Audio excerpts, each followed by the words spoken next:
Tā ir dzīve.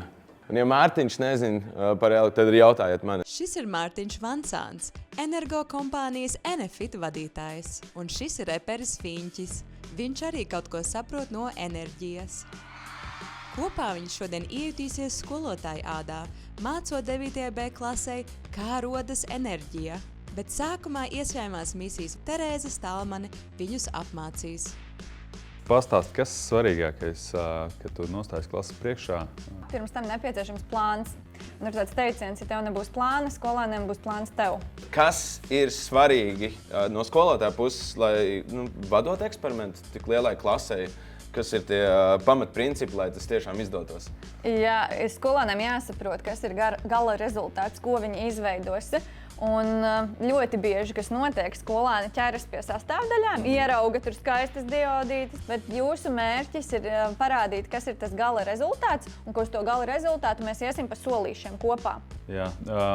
Ko man darīt, ja es pamanu, ka klasē cilvēki neklausās, rada troksni? Manuprāt, galvenais ir saglabāt pieaugušā pozīciju, varbūt nesākt savas emocijas uz viņiem izlikt, uz tiem jauniešiem, bet mēģināt vadīt to stundu.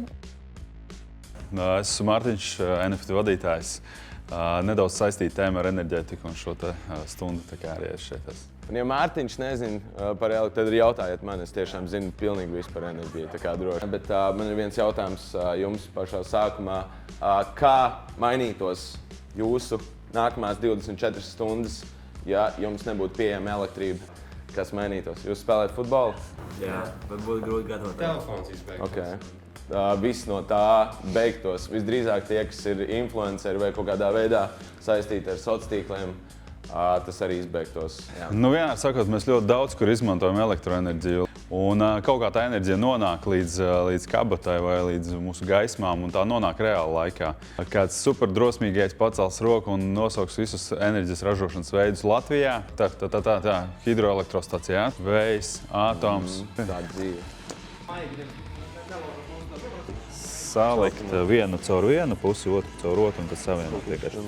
Diezgan līdzīgs princips arī ir ģeneratoriem. Tur tas ģenerators jau minēja Jānis, ka ir tāds, ka principā tu vari iekāpt tur iekšā, viņš ir milzīgs.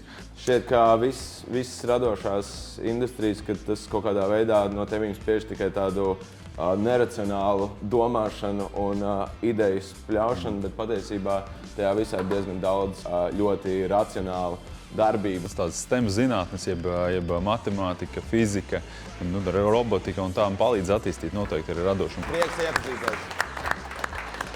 Arī sabiedrēja, ka būs diezgan skaļi, bet patiesībā viņi ir tik klusiņi. Es tiešām biju gaidījis, ka jūs